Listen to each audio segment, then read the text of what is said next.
damn. God damn. Oh, wow. That's magnificent. This is a masterpiece.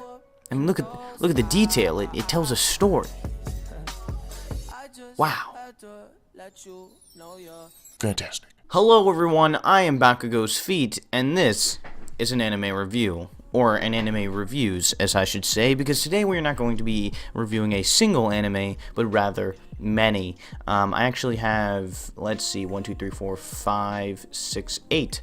I have 8 lined up, and let's just jump into it, because I don't want this video to be a million years long. We're going to be starting off with HANEBADO. It is a badminton anime. I never thought I would say that in my entire life, but I did, and so this is about Ayano, and her mother left her because Ayano was bad at badminton.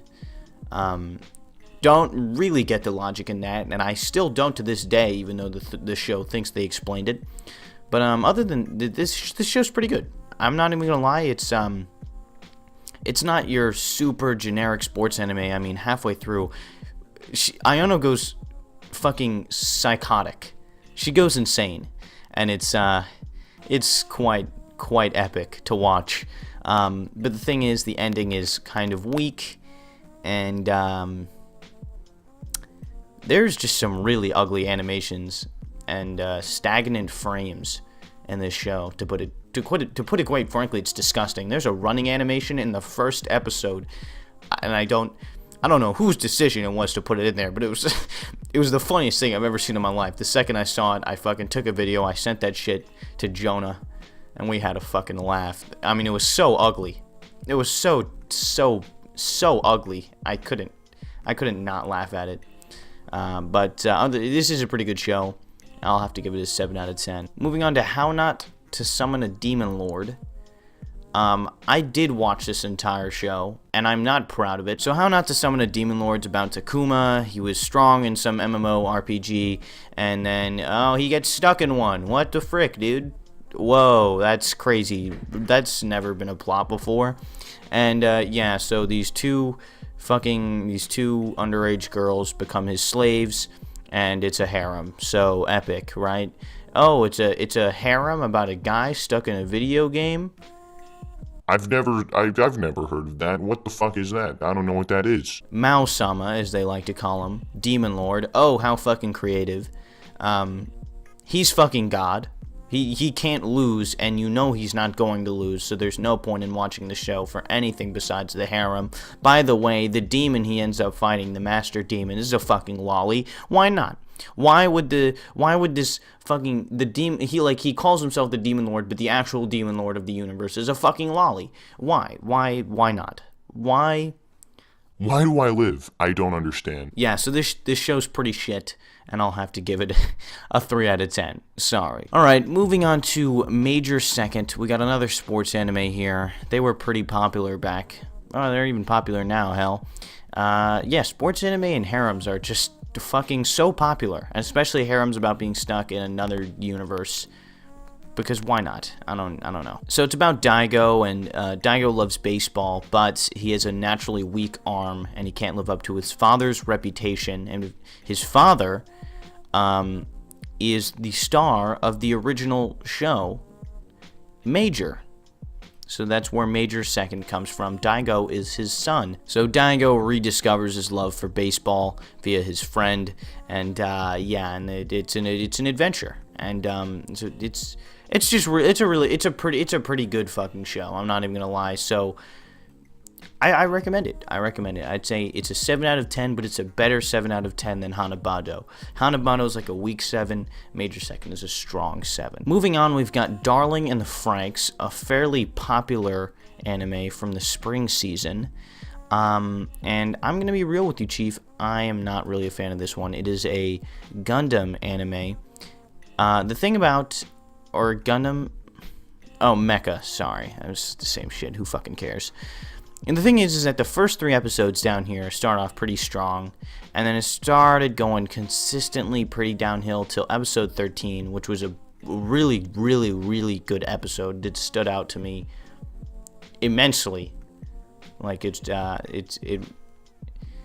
whatever, it doesn't matter. So, and then it kind of started going downhill again, not too hard, but it did start going a little downhill again. And then episode 21 was really good, For You My Love. That was a good episode. And then episode 22, 23, 24 were not too hot either, in my opinion. Of course, this is all my opinion. I mean, it's cool watching Hiro and Zero Two's relationship build and grow, and how I forgot her name.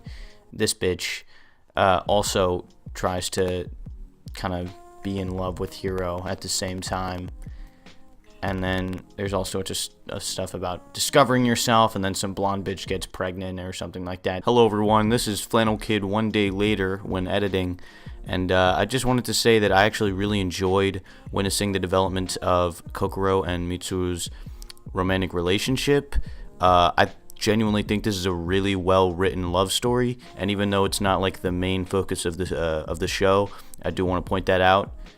It does become more prevalent and has more weight in the second half of the show, and I don't know, I just really enjoyed their romance story, and that's all I wanted to say. So yeah, I don't know, this show's not my cup of tea. I'm gonna have to give it a 6 out of 10.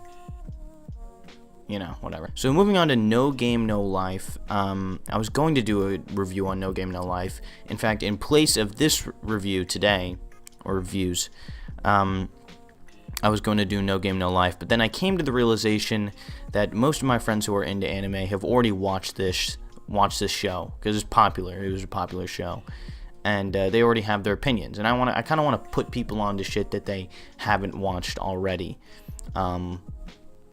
Or just inform them that this show is bad, like Citrus. Regardless, this show is pretty fucking good.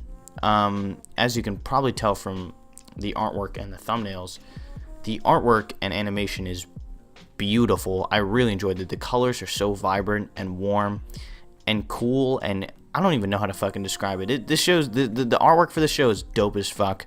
The story is pretty cool too, and even though Blank, Shiro, and Sora, even though they always win, and you know they always win, it's pretty dope to see how they win. There's always some the way they outwit their opponents is pretty interesting. But a huge issue I have with this show is that they leave it on a gigantic cliffhanger for their entire adventure that we never get to see, because this aired in 2014 and it's almost 2019 and we still haven't seen a second season. And I'm almost questioning whether or not we're actually going to get one. I mean, don't get me wrong, I've waited a while for sequels of shows, One Punch Man being an example, but One Punch Man has been, hinted at being released for a second season, like, for a long time. Not heard too much for No Game No Life. So, and because of that, and also because of the ridiculous perversion of women, which, again, I'm not really a fan of. I've never really been a fan of it, but if you like that, I don't give a shit. I don't really care. I'm going to have to give this a 7 out of 10. Alright, so next we've got Forest of Piano. Now, this one's a heartbreaker, because I feel like the story for Forest of Piano is very well done. So it's about a guy named Kai, and he's very poor, and he finds a piano in the forest, and, he uses that piano, he plays, and he likes playing the piano, and then he goes to be professional or whatever. And his friend Amamiya, who he meets in elementary school, is very jealous of him because Kai has natural talent, and Amamiya has trained his whole life and still can't outdo Kai. Now, I really like this show. I like the plot. Well, I really like the plot of this show, I'm going to say. And I think it had the potential to be very good, but unfortunately, budget or something fucked it sideways, and the artwork is so ugly, and the CGI is ridiculous, is so bad. I mean, seriously, like, the artwork, aside from the CGI is clunky, it's disproportional, it looks off all the time, and it's not very good. The backgrounds are okay, I guess, nothing special, but when you put it against a foreground that's just absolutely disgusting, it doesn't even really matter. The use of CGI is fucking horrid. The CGI is so much higher quality than the artwork that it's plain as day when they're using CGI, and when it's plain as day, it's just fucking ugly. And they're not using it because CGI is an important part of the show, like in JoJo or Ajin or whatever.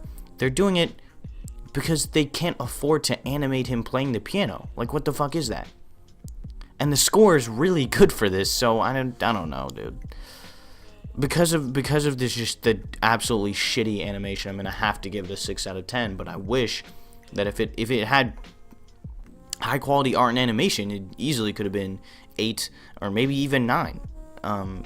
But unfortunately, we're not gonna ever know, because fuck Netflix. Moving on, we got Kakegurai here. Now, Kakegurai, first of all, dope intro song. Intro song is funky as fuck, and I really, really like it.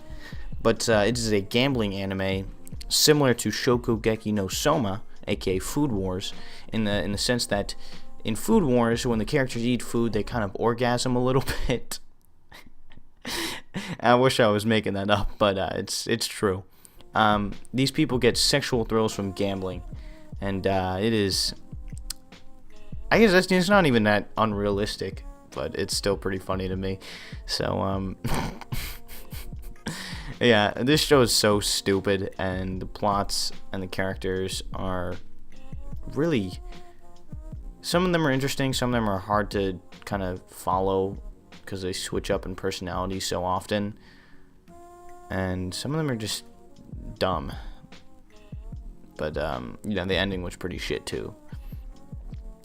Like, I'm not making it sound as bad as it actually is. It's really not that good. So I'm gonna have to give it a 5 out of 10. I don't know what happened, but the audio in the beginning of this review like fucked up.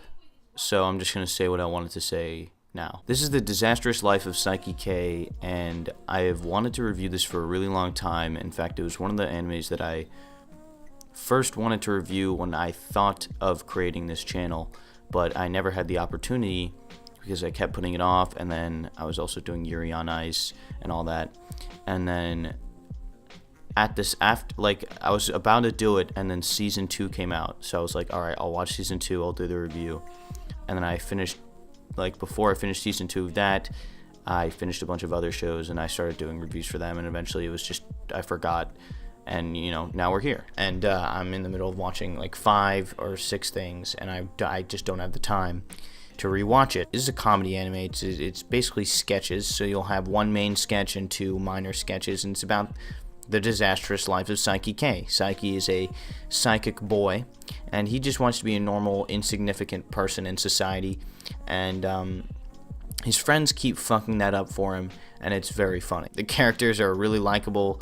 The way that they mock tropes and shonens is ooh, A1. But the thing is that some of the arcs, some of the longer sketches kinda are not that good, and there are also a bunch of not good sketches kind of just littered throughout the show, and so even this is still an 8 out of 10, which is the best rating I've given this whole review session, but it definitely had potential to be better, probably 10 out of 10, and my hair looks stupid, and this is gonna be the end of the video.